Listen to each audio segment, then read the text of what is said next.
O que começou como um divertido passeio em família num agradável dia de verão tomou um rumo terrível quando Nayleen Marshall, de 4 anos, desapareceu. As buscas começaram imediatamente. Todas as pistas foram investigadas, mas 30 anos depois, nós ainda não fazemos ideia do que aconteceu com a Nayleen.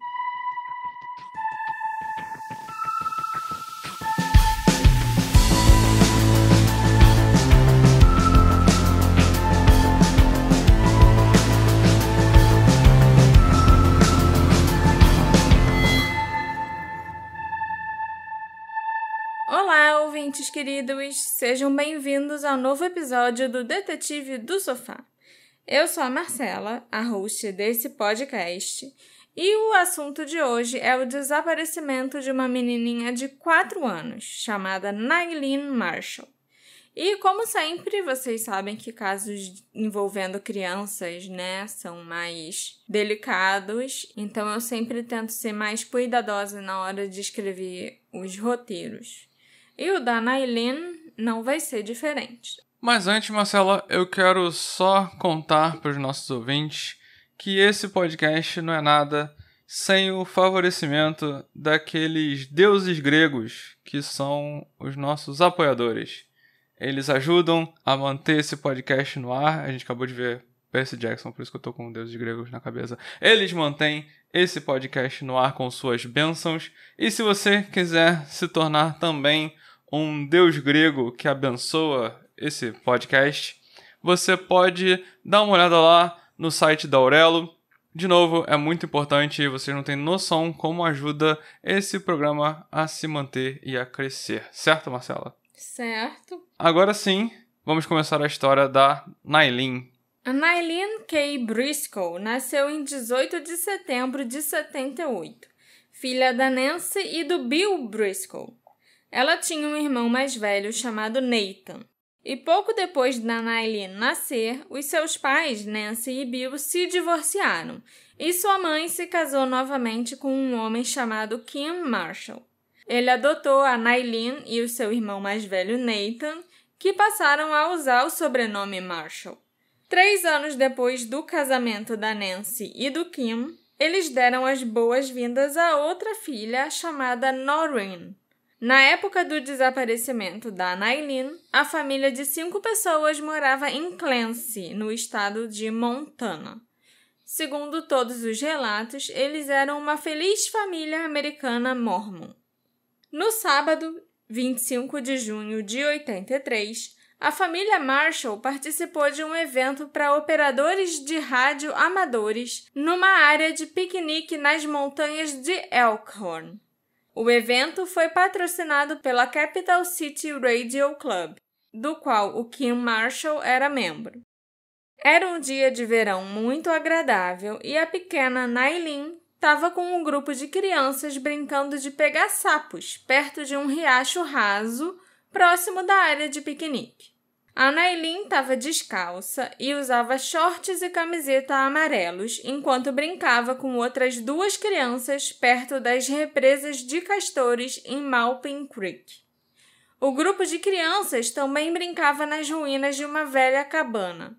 Enquanto as outras 2 crianças que estavam brincando com a Nayleen caminhavam à frente dela, ela aparentemente desapareceu sem deixar vestígios. Quando eles se viraram, ela tinha sumido. Na época do seu desaparecimento, a Nayleen tinha cabelos castanhos e olhos azuis. Ela também tinha um dente de leite lascado. E quanto a qualquer característica de identificação, ela tinha uma pinta acima da sobrancelha esquerda e covinhas em ambas as bochechas. Assim que perceberam que a Nayleen estava desaparecida, por volta das 4 da tarde, uma busca foi iniciada. O desaparecimento dela, inclusive, desencadeou a busca mais massiva já realizada na área por uma pessoa desaparecida. No início da busca, o gabinete do xerife do condado de Jefferson solicitou a ajuda das equipes de busca e resgate do condado de Lewis e Clark. O grupo de busca foi auxiliado por helicópteros com sensores de calor, mergulhadores e centenas de voluntários que vasculharam a área. Um cão farejador chamado Duke e o seu treinador também foram chamados para auxiliar na busca. O ponto forte do Duke era encontrar pessoas desaparecidas, e ele já havia localizado com sucesso 37 pessoas perdidas durante a sua carreira como um cão farejador. Quando o Duke sentiu o cheiro da Nailin, ele o seguiu por uma curta distância antes de perdê-lo.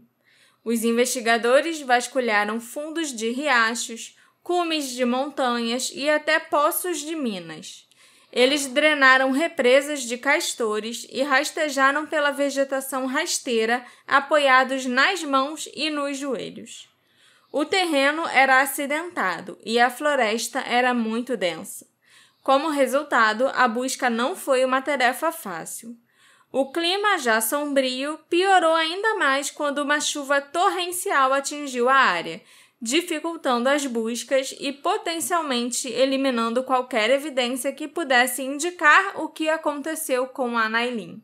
O Ralph D. Coulson, o coordenador de busca do condado de Lewis e Clark, afirmou para um jornal na época que a vegetação rasteira na área era tão espessa que os investigadores poderiam ter passado pela criança e não a terem visto. Ele ainda disse que, às vezes, crianças pequenas e assustadas se abaixam e se escondem e não atendem aos chamados por seu nome.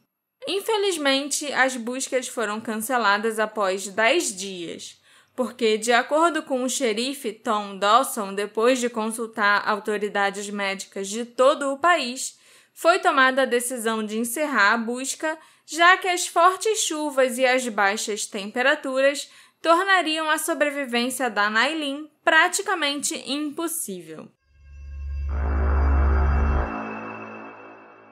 O relato do desaparecimento encontrado num artigo antigo de jornal afirmava que a Nailin estava sendo vigiada por uma menina de 13 anos.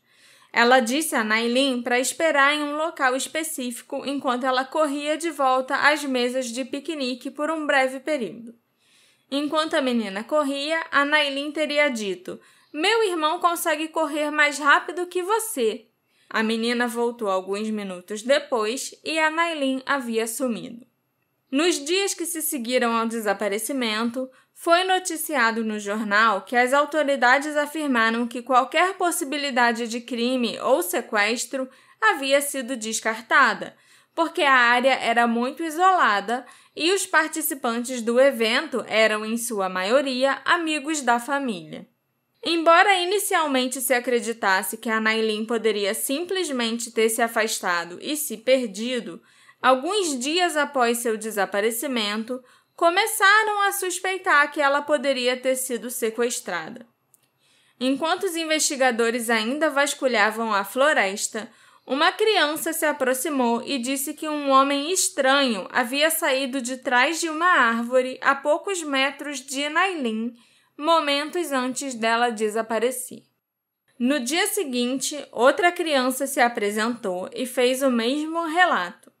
O homem estaria vestido com uma roupa de corrida roxa e aparentemente conversou com as duas crianças e com a Nailin por um breve momento.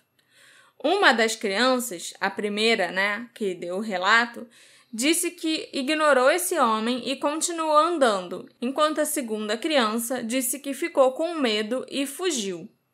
A Nailin, no entanto, ficou de pé com um homem e, momentos depois, ela e o homem desapareceram. Uma das crianças também disse à polícia que ouviu Nailin dizer que tinha que seguir a sombra. Os investigadores e a família da Nailin consideraram que a história que as duas crianças contaram era crível, uma vez que nenhuma delas tinha conversado uma com a outra após o desaparecimento, o que significa que elas não teriam sido capazes de inventar uma história tão semelhante se não fosse verdade. Além disso, os investigadores disseram que o relato se enquadrava em outras denúncias recebidas de pessoas da região no momento do desaparecimento.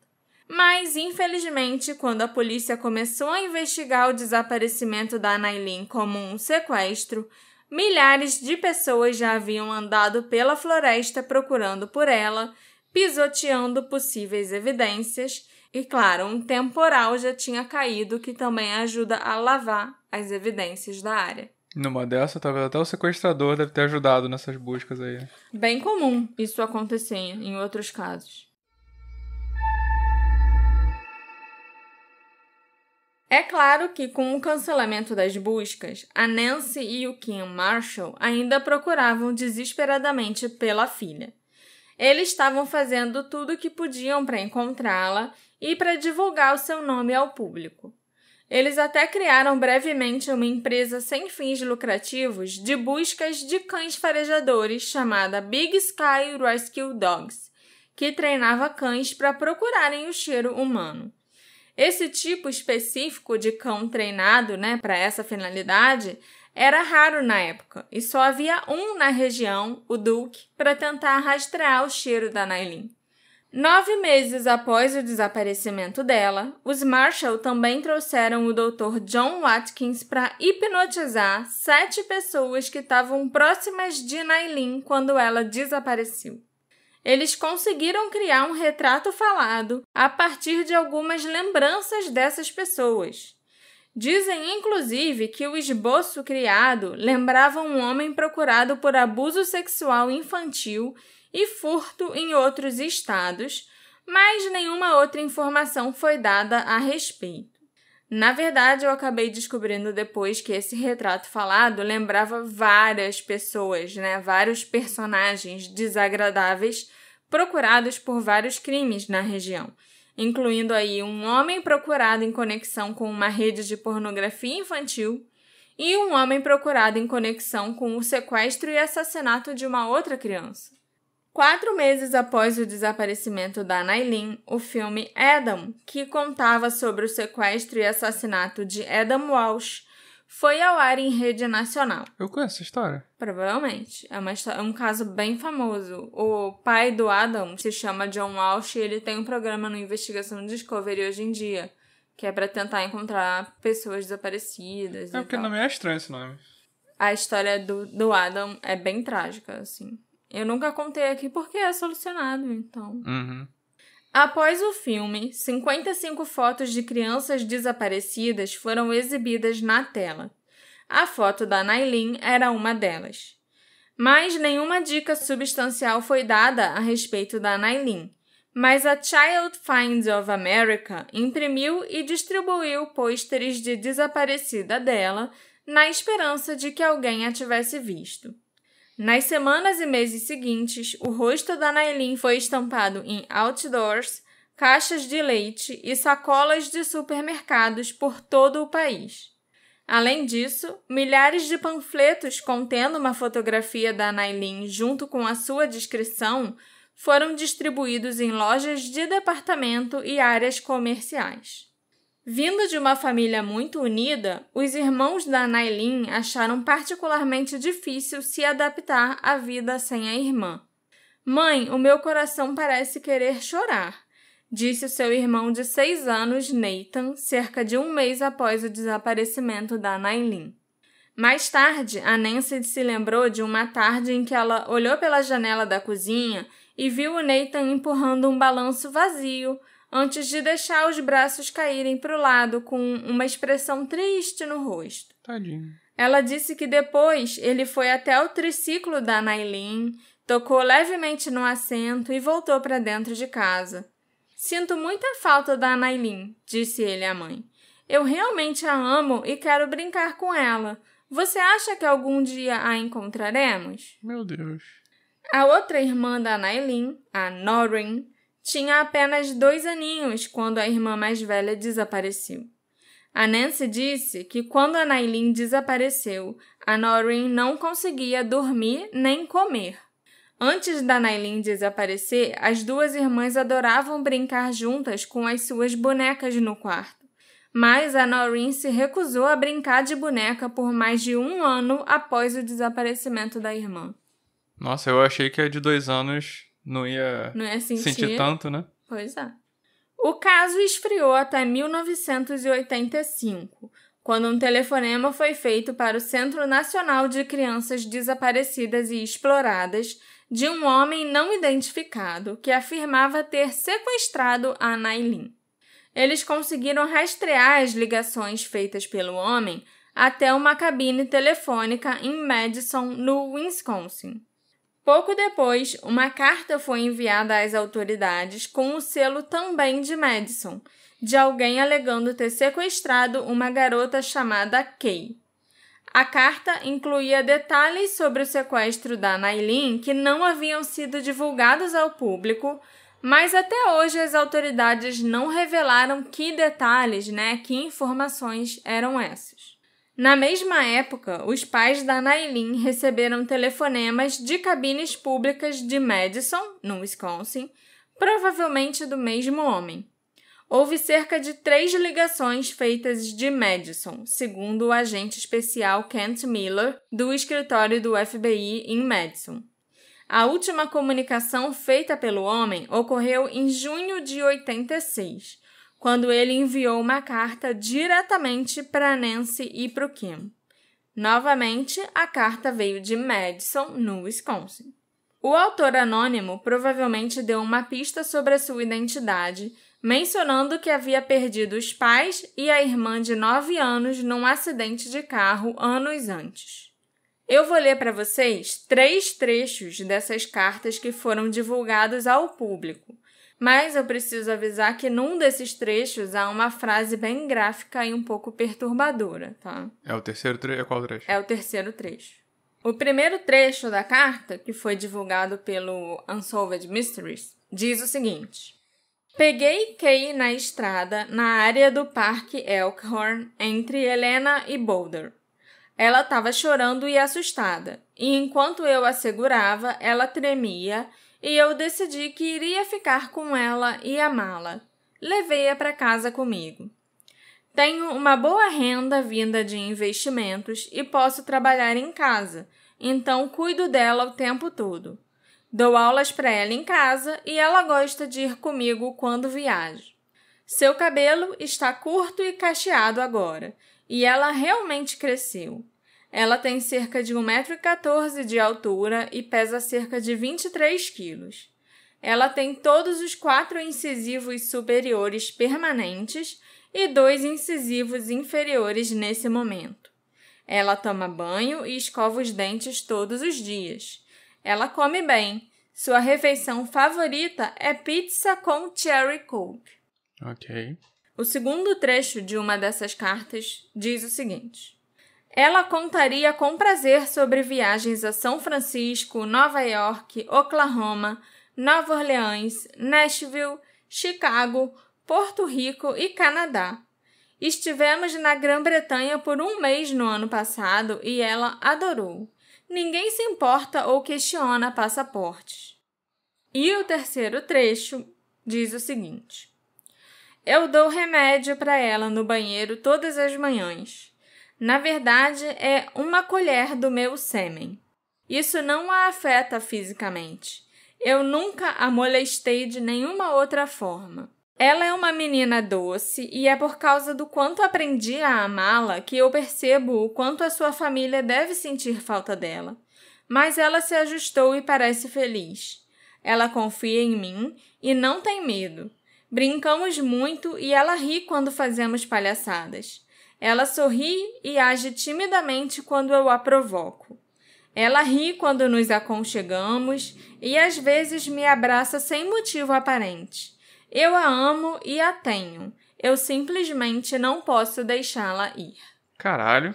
Lembrando só que pode parecer estranho o homem estar chamando a menina de Kay, mas esse era o nome do meio da Nailin, né? Tá. Ela era Nailin Kay Marshall. E todo mundo já sabia disso a essa altura, porque o nome dela tinha sido divulgado por aí aos 4 ventos. A gente acha que essas cartas são críveis? Tem chance de realmente ser o cara ou alguém de sacanagem? Eu não sei.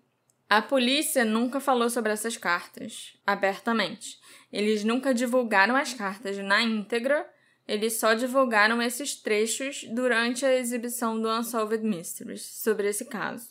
É porque esse ainda é um caso que tá aberto. O caso nunca foi arquivado. Até hoje, já passaram 30 anos, mas o xerife ainda tem a foto da Nailin lá no escritório dele e ele ainda tenta trabalhar no caso.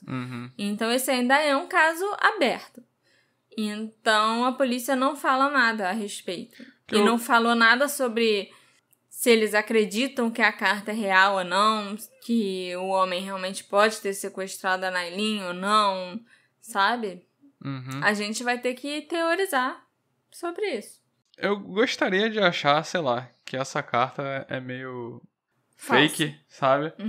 Não só pelo motivo do bizarro do início ali do terceiro trecho que você leu, mas porque eu gostaria de achar também que ele não ia conseguir viajar pra tantos lugares levando uma menina desaparecida. Mas isso era nos anos 80, né? Mas mesmo assim... Era só conseguir um passaporte falso e... sei lá. Eu realmente não acho que as pessoas olhavam tanto os documentos e não tinha um sistema automatizado que tem hoje, que eles escaneiam o seu passaporte num computador e já tem todos os seus dados ali, sabe? Era muito diferente do que é hoje. Qualquer um entrava num avião e viajava. Ok. Infelizmente. Inicialmente, não houve menção a essas cartas na imprensa. As autoridades não queriam que elas fossem divulgadas até que elas fossem investigadas mais detalhadamente. O Unsolved Mysteries filmou um segmento sobre o desaparecimento da Nailin, que foi ao ar em novembro de 1991. E foram eles que mencionaram as cartas e telefonemas pela primeira vez, o que fez com que o caso ganhasse muito mais atenção.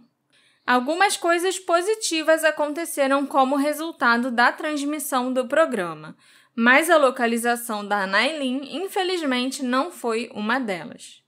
Uma professora na Colômbia Britânica pensou que uma das suas alunas poderia ser a Nailin K. Marshall. O pai da aluna sempre agia de forma suspeita, e a professora achou que havia uma semelhança física entre a Nailin e a estudante. Então ela chamou as autoridades. Acontece que a menina não era a Nailin, mas era outra menina desaparecida, chamada Mônica Bonilla, que foi sequestrada por seu pai Guilhermo 8 anos antes. A Mônica logo se reencontrou com a sua mãe. Caraca. Embora a Nancy e o Kim estivessem obviamente desapontados porque a menina não era a sua filha Nailin, eles ficaram muito felizes porque a denúncia da professora levou à recuperação de outra menina sequestrada. Ficamos encantados que pelo menos algo de bom tenha resultado disso, disse a Nancy Marshall num comunicado. O subxerife do condado de Jefferson, Tim Campbell, afirmou que toda vez que o Unsolved Mysteries reexibia o episódio que falava desse caso, os investigadores recebiam novas pistas para trabalharem. Ele ainda disse que as denúncias levaram outras 3 crianças desaparecidas a se reunirem com as suas famílias. Caraca, o pessoal que sequestra age tão estranho que chama atenção. Chama né? atenção e as pessoas acham que a menina é errada, né? Até hoje, ainda tem exibições do Unsolved Mysteries, né? Você encontra, acho que nos Estados Unidos, o programa inteiro, todas as temporadas estão disponíveis na Amazon Prime americana. E aqui no Brasil tem um canal só do Unsolved Mysteries que fica reprisando os episódios na Pluto TV. E até hoje, quando lá na Amazon Prime as pessoas assistem novamente o episódio da Nailin, vez ou outra ainda chega alguma pista pro subxerife, sabe? É bizarro como o programa realmente tinha essa função social, né? De ajudar a encontrar as pessoas e tal. Em agosto de 91, houve outra reviravolta no caso, quando um homem chamado Richard James Wilson se entregou à polícia de Livingston e confessou ter matado Nailin e uma mulher de Great Falls. Richard, que tinha histórico de transtornos psiquiátricos, estava em liberdade condicional desde uma condenação em 84 no condado de Lewis e Clark por agressão sexual contra um menor. Após a sua confissão, ele deu aos investigadores instruções sobre onde havia enterrado a mulher não identificada de Great Falls, mas eles não tiveram sucesso em localizar quaisquer restos mortais no local indicado. Os investigadores também o levaram para as montanhas de Elkhorn e lhe pediram que os levasse para onde ele supostamente havia matado a Anaileen. E, mais uma vez, essa tentativa de encontrar um corpo foi infrutífera. Com base nas informações que ele nos deu, cabia a nós prosseguirmos para determinar a validade do que o Sr. Richard Wilson tinha a dizer, afirmou um dos investigadores. Após as suas confissões, o Richard se retratou e ele foi posteriormente libertado porque não havia provas suficientes para acusá-lo desses crimes. Alguns anos depois, houve também uma menção breve e um tanto enigmática numa entrevista com o Kim e a Nancy Marshall sobre uma possível pista que estava sendo investigada. Eles haviam sido informados de que a foto de uma garota muito parecida com Naileen foi encontrada junto com outras fotos num local onde aparentemente um suspeito estivera. A menina da foto parecia ter sido espancada. O Centro Nacional de Crianças Desaparecidas e Exploradas não tinha como afirmar com certeza se a menina da foto era ou não a Naileen, mas eles afirmaram que entre as milhares de crianças no banco de dados da organização, a Naileen era sim a mais parecida com a menina da foto. Mas provavelmente essa pista também não deu em nada. Os Marshall continuaram diligentes na busca por sua filha. Eles queriam fazer um esboço progressivo da Naileen, mostrando como ela estaria alguns anos mais velha. Mas essa ideia foi prejudicada quando se soube que todas as fotos que eles haviam enviado da filha foram perdidas num incêndio no laboratório do FBI. Eles não têm foto da filha? Eles enviaram as mais recentes e as melhores que eles tinham. Aham. E aí teve um incêndio no laboratório e o FBI perdeu essas fotos. Pô. Aí, então, ela tinha 4 anos, né, quando ela sumiu. As fotos que eles tinham dela ainda em casa eram poucas e eram de quando ela estava um pouquinho menor. Entendi. E criança muda muito rápido de fisionomia. E nos anos 80 não era igual hoje em dia que a pessoa sai tirando 1 zilhão de fotos e tá tudo na nuvem e tal, sabe? Vários anos após o desaparecimento da Naileen, o seu tio viu um retrato falado de um casal procurado em outro estado por rapto de crianças. O tio disse que os rostos nos retratos falados se pareciam muito com um casal que ele se lembra de ter visto no local no primeiro dia das buscas por Naileen. Infelizmente, anos se passariam sem pistas ou desenvolvimentos no caso, e logo após o 12º aniversário do desaparecimento da Naileen, algo horrível aconteceria novamente a essa família. Os Marshall estavam morando no Japão há alguns anos, porque o Kim Marshall tinha sido enviado para lá para trabalhar. Em seguida, ele seria transferido para o México. O Kim e os 2 filhos, o Nathan e a Noreen, ficaram no Japão para terminar a mudança, enquanto a Nancy Marshall voou para o México para procurar possíveis casas para a família. Na verdade, 2 coisas levaram a Nancy sozinha ao México no verão de 95, pelo que eu investiguei. As buscas pela nova casa, para acomodar a família, e uma possível pista sobre o desaparecimento da Naileen no país mencionado. O Kim Marshall estava no aeroporto de Tóquio pronto para deixar o país e se juntar à esposa quando ele recebeu um telefonema informando que a Nancy estava morta. E segundo as autoridades mexicanas, ela havia cometido suicídio em seu quarto de hotel. Caraca. Conhecendo-a como uma pessoa otimista e com fortes devoções religiosas e maternais, a família e os amigos da Nancy ficaram em dúvida sobre essa narrativa do suicídio. Amigos com quem ela se reuniu na noite anterior na cidade relembraram o seu humor bem alegre. Mas ela foi encontrada em seu quarto no dia seguinte, no luxuoso hotel Radisson Paraíso, na cidade do México. A Nancy foi encontrada pendurada pelo pescoço com um cinto masculino na barra do chuveiro. As suas mãos estavam amarradas nas costas. Ela havia sido machucada e espancada e parecia também ter sido abusada sexualmente. Sua aliança de casamento, relógio, um frasco de perfume e outros objetos de valor estavam faltando. O dinheiro e outros objetos guardados no cofre do hotel estavam intactos. Só foi levado as coisas que estavam espalhadas pelo quarto. Mas o pessoal falou que era suicídio. Pois é. Mas as autoridades mexicanas resolveram decretar a morte da Nancy Marshall inicialmente como um suicídio, né? Ela estava com a mão amarrada nas costas. Mas de algum jeito, mesmo assim, ela conseguiu se espancar e se pendurar no chuveiro. Uhum. O Kim Marshall, então, contratou um detetive particular para investigar o caso. Esse detetive, entre outras coisas, descobriu que a porta do quarto de hotel da Nancy tinha sido arrombada. As autoridades, então, mudaram a classificação da morte da Nancy para sob investigação. O Kim ficou extremamente frustrado com os desenvolvimentos do caso. Ele disse que foi aconselhado pelo Departamento de Estado americano a não promover uma investigação de homicídio, porque isso os impediria de liberar o corpo da Nancy para que ela recebesse um enterro apropriado. Embora convencido de que a morte da esposa foi um assassinato, o Kim não pressionou mais porque ele se recusava a deixar o corpo dela apodrecer no necrotério mexicano.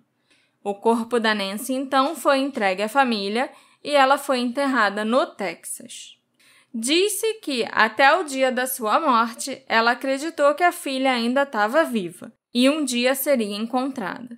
O FBI não acredita que a morte da Nancy tenha algo a ver com o desaparecimento da Nailin, mas tem quem acredite. Ok. Que foda. Hã? Parada, eu não esperava. Que a mãe morresse assim? É. Nem eu. O pai adotivo da Nailin, o Kim Marshall, foi questionado sobre seu desaparecimento logo no início das investigações e foi brevemente considerado uma pessoa de interesse no caso pelo gabinete do xerife do condado de Jefferson, mas não encontraram nenhuma prova contra o Kim. Sobre o desaparecimento da Nailin. Isso, da Nailin. Eu encontrei uma meia-irmã da Nailin e do Nathan, chamada Kenna Foster. Ela é filha do Bill Briscoe, o pai biológico da Nailin e do Nathan, né? O Bill conheceu a Nancy primeiro, com quem ele foi casado, e aí ele teve o Nathan, depois a Nailin. E depois que ele se divorciou da Nancy, ele conheceu a mãe da Kenna, a engravidou e se mandou depois. Assim como os dois meio-irmãos, a Kenna também não tinha contato com o pai biológico. Ela só passou a ter contato com o Nathan depois que ele voltou do Japão para os Estados Unidos e a procurou. O Nathan não se mudou para o México com o Kim Marshall e a meia-irmã Noreen, porque ele foi expulso de casa pelo Kim logo depois que a Nancy foi encontrada morta. O Nathan era um jovem de 17 anos na época, que tinha acabado de terminar a escola e estava sem ter onde morar e não tinha como se manter. Por isso, ele resolveu procurar a meia-irmã Kenna, com quem ele já havia trocado cartas antes. Caraca. A Kenna e o Nathan me contaram que na época em que a família Marshall estava morando no Japão, o Nathan encontrou recibos de joias e lingerie e confrontou o Kim, que admitiu que aqueles eram presentes para as mulheres russas com quem ele tinha casos. Poucos meses depois, o Kim teria dito para Nancy que ela deveria ir para o México, porque havia uma pista do paradeiro da Nailin e que a filha tinha supostamente sido sequestrada e levada para o México. Além disso, ela podia aproveitar para procurar pela casa nova para a família. A polícia afirma que nunca teve nenhuma pista que indicasse ou que apontasse para o México, no caso da Nailin, sabe? Uhum. Ninguém sabe de onde o Kim tirou isso. O que eu tinha achado antes era que talvez alguém tenha atraído ela com uma pista falsa, com desculpa, e depois roubar ela. Alguém mandou ela pra lá. Agora parece que... Com uma pista falsa, como desculpa pra sei lá o quê. As pessoas, né, os amigos e tal, dizem que o Kim Marshall sofreu muito desde que perdeu a filha, Nailin, e a esposa Nancy. Mas agora a gente sabe que ele estava traindo a esposa, que foi ele que mandou a Nancy para o México para supostamente procurar a Nailin, e o pior de tudo, que depois da morte da Nancy, ele expulsou o Nathan de casa e imediatamente botou uma das amantes russas para morar com ele e com a Noreen em casa, no México. Ele foi pro México. Foi. E despachou o Nathan pro Texas depois. Quer dizer, na verdade não despachou, né? Eles foram pro Texas para fazer o enterro da Nancy. E de lá, ele e a Noreen voltaram pro México, onde eles foram morar com a amante dele, que já estava instalada numa casa. E não levaram o Nathan. Largaram o Nathan sozinho no Texas sem ninguém. Porque eu vou falar o que eu esperava. Óbvio, não sei da vida do cara. Mas eu esperava que se a sua mulher morreu no México e o caso foi tratado de qualquer jeito, nem investigaram, talvez eu não me mudasse pra lá. Tipo, foda-se esse país que não cuidou da minha mulher, eu vou me mudar pra lá, o que eu vou fazer lá, sabe? Esquisito. Mas ele levou a filha dele com a Nancy, e o filho adotivo ele simplesmente largou lá no Texas. Não mandou nenhum menino, sei lá, pra Montana, onde eles já tinham morado antes, onde tinha família, tinha conhecido e tal. Ele só largou o garoto e tchau. Se mandou, entendeu?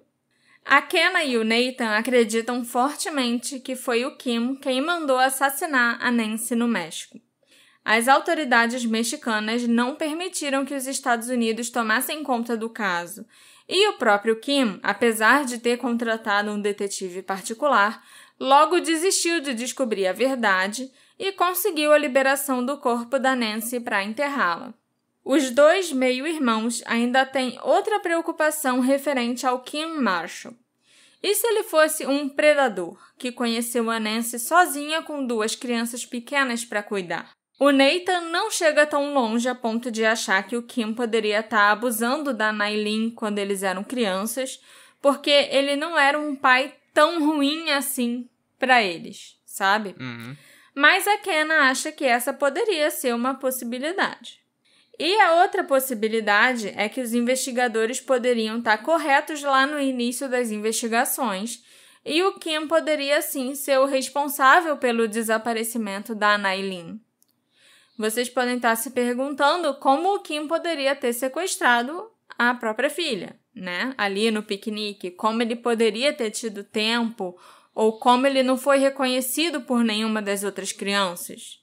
Mas ele não precisava ter feito isso pessoalmente. Ele poderia ter um cúmplice que a sequestrou para ele.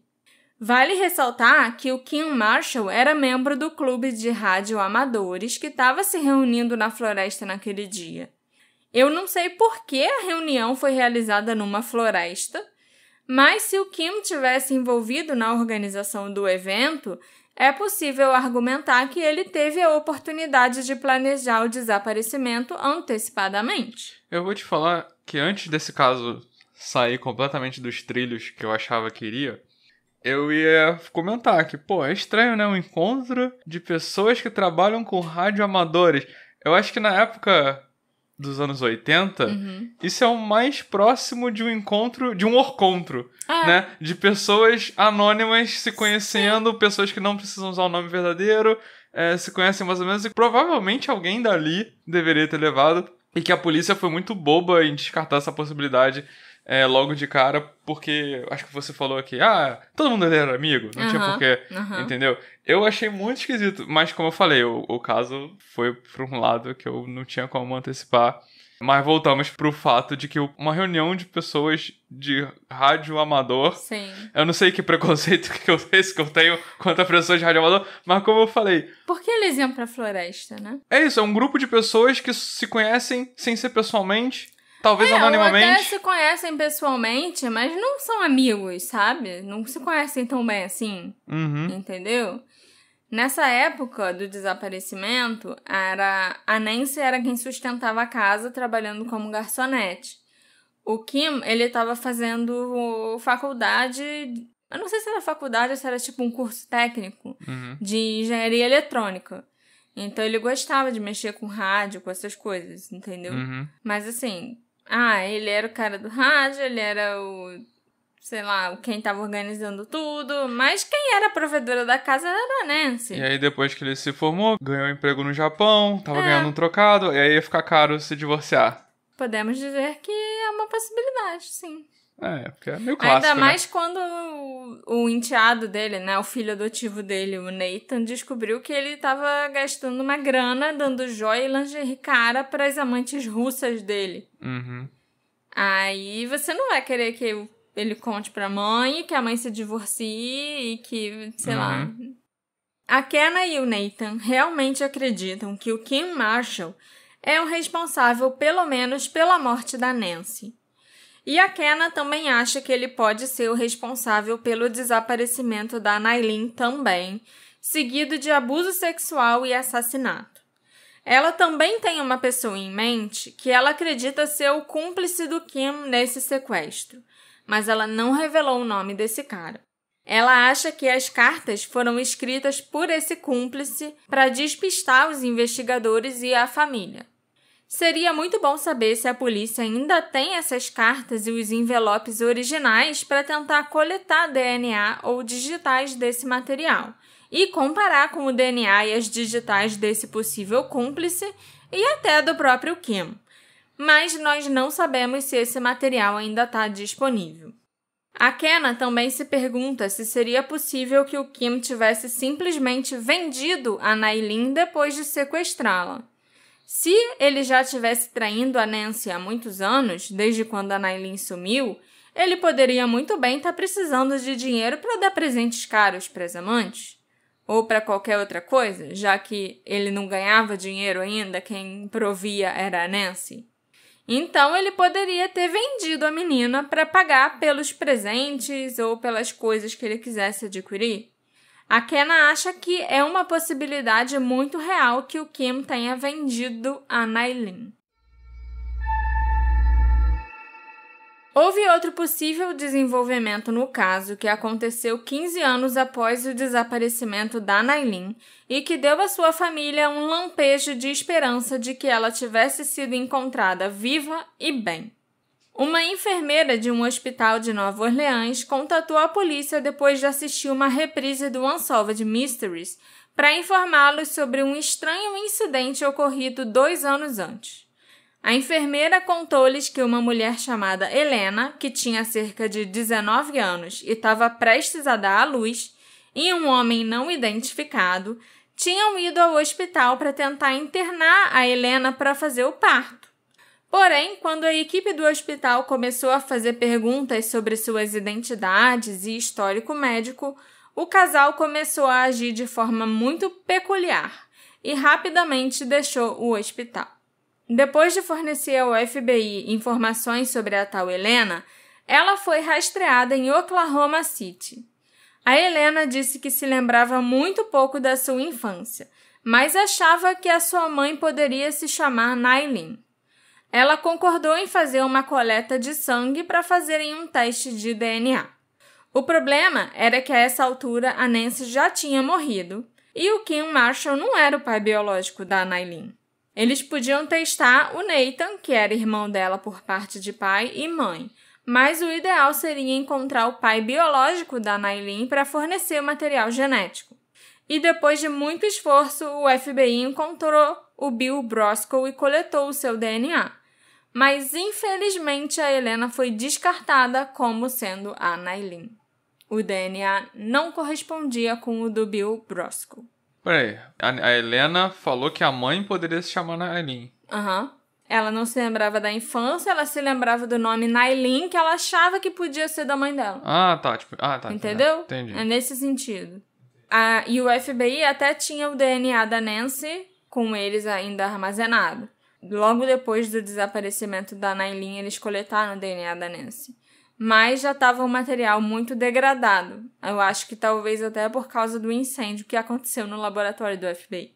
Por isso, eles não puderam usar o DNA da Nancy para fazer o teste com a Helena e precisaram ficar correndo atrás do Bill. Demorou mais para encontrar o Bill do que para encontrar a Helena. O Comitê para Crianças Desaparecidas da América relata que quase 500 mil de crianças desaparecem todos os anos nos Estados Unidos. Felizmente, quase 98% delas são recuperadas.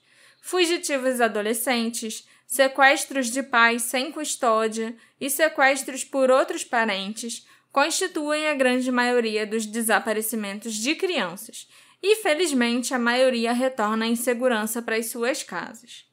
Mas e as crianças que continuam desaparecidas?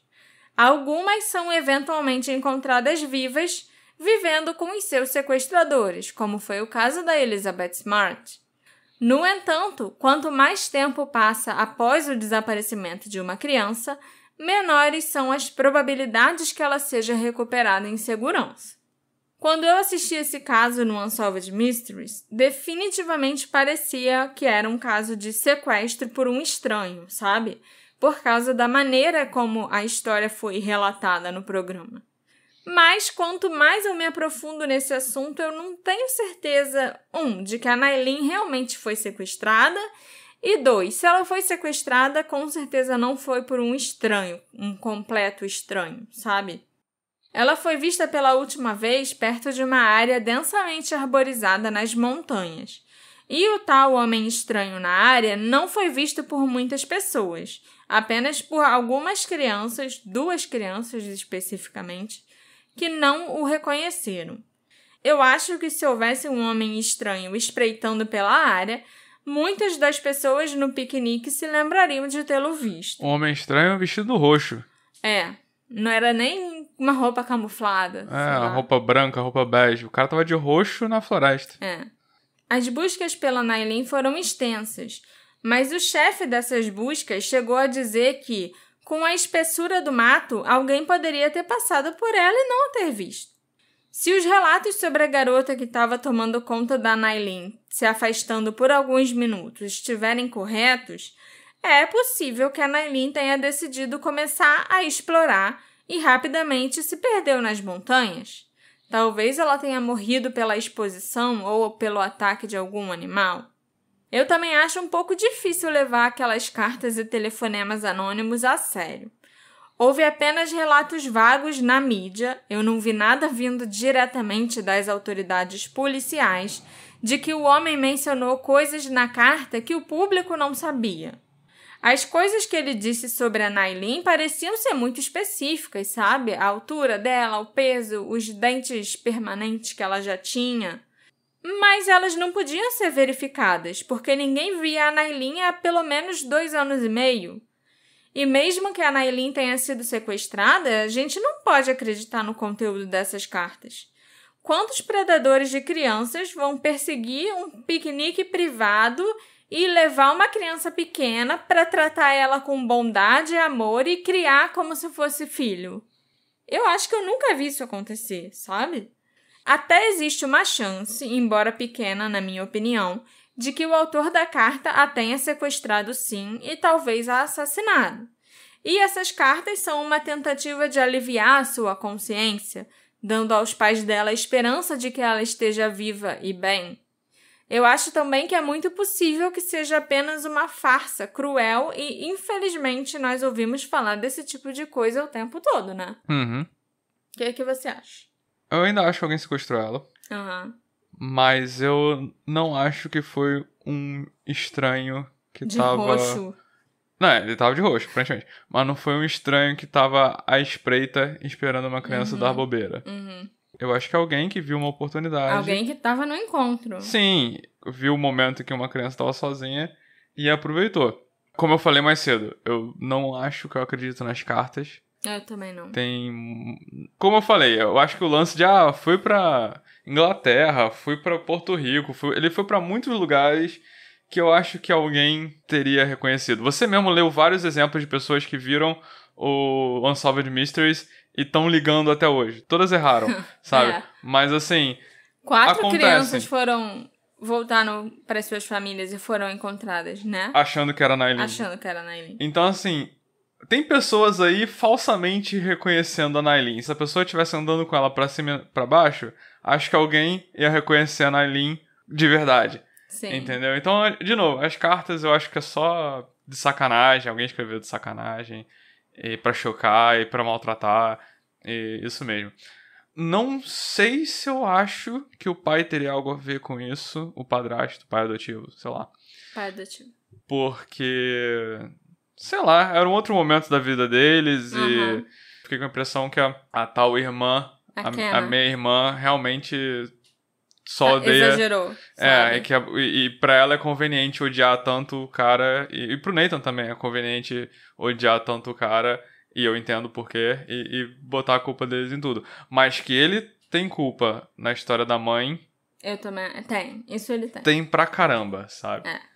E é aquilo, sobre a história da mãe ter morrido no México, enquanto você tava contando, eu falei, cara, esse aí é um caso clássico. Alguém atraiu a mulher falando que tinha uma notícia, tinha uma dica, e a mulher foi lá, era uma armadilha, roubaram a mulher e mataram ela.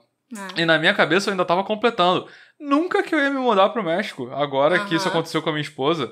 E aí não, o cara foi pro México, sabe? Pô... que esquisito, né? Você não precisa ir pro México. Você é uma pessoa que estava trabalhando no Japão até 2 segundos atrás. Você provavelmente pode escolher qualquer país para trabalhar. Nada contra o México, deixando bem claro. Sim. Mas sobre essas circunstâncias, mesmo se fosse o Brasil, não tem por que você seguir, sabe, com seus planos de se mudar pro país em que sua esposa morreu e mal investigaram e não fizeram nada. Mas esses são meus 2 centavos, eu diria. Sim. Eu fico entre isso. Eu tenho quase certeza que o Kim é realmente responsável pela morte da Nancy. Isso pra mim é quase que fato. E o jeito que ele tratou o Nathan também logo após a mãe dele morrer, sabe? Mas... o garoto tinha descoberto as amantes dele. Então, assim, pra que eu vou levar você comigo? Entende? Faz sentido, mas americano tem essa parada maluca que eu acho bizarra demais também. Que é aquilo, a gente tá vendo um padrão, mas tem um outro padrão, que são os pais americanos malucos que acham que o filho sai do colégio, tem que sair de casa, tem que pagar aluguel, tem que trabalhar, não dê... Tipo, eu tô falando isso com uma pessoa que viveu na casa dos meus pais até os 30 anos. Então isso não entra na minha cabeça. Mas a gente tá falando de um garoto que tava morando há anos no Japão e que achou que tava se mudando pro México e de repente ele se vê lá largado no meio do Texas. Sim, mas a mãe dele morreu. A única pessoa que faria questão de morar com ele e de não expulsá-lo de casa, morreu. Então, assim, de novo, tem essa coisa de americano que é... e americanos, que eu digo pais biológicos, não é nem padrasto, não é nem coisa assim, não. De, olha, meu filho saiu do colégio, meu filho fez 18 anos... sai pra trabalhar, se vira. Se for continuar na minha casa, tem que pagar aluguel. Que é uma coisa que não entra na minha cabeça.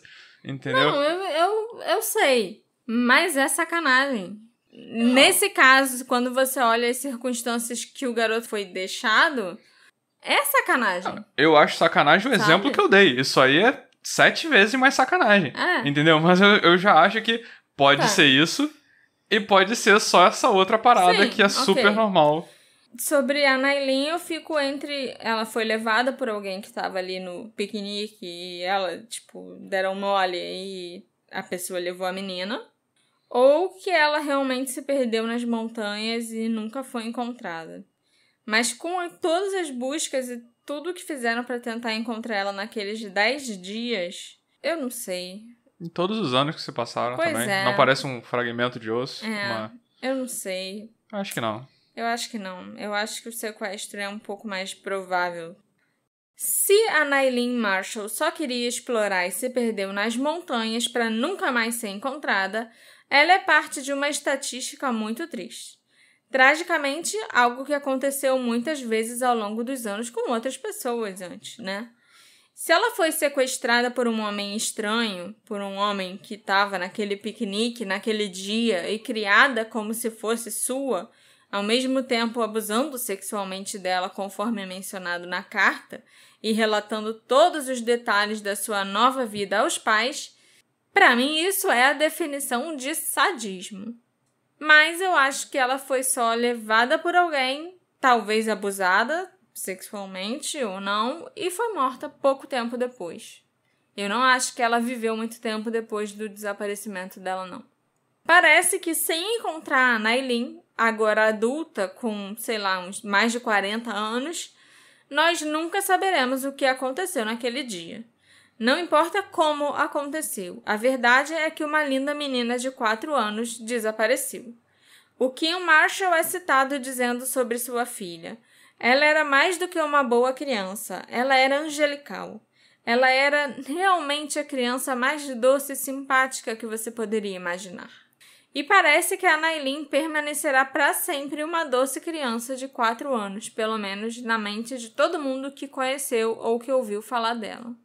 Esse episódio foi feito graças à colaboração da nossa apoiadora Ana Ferrari.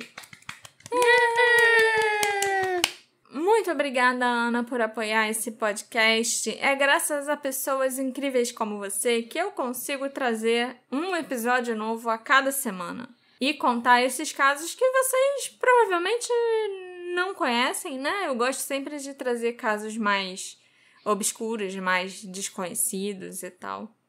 Então, obrigada. Obrigada aos apoiadores queridos que me deixam fazer isso. Até hoje, ninguém sabe o que realmente aconteceu com Nailin. Será que ela foi sequestrada? Ela simplesmente se perdeu na floresta? Ou será que ela caiu num riacho e se afogou, sendo arrastada rio abaixo para longe do grupo de busca? Me encontra nas nossas redes sociais, @detetive do sofá, e vem me contar qual a sua teoria, o que você acha que aconteceu com a Nailin Marshall. A gente se encontra na próxima investigação. Tchau, tchau. Tchau, tchau.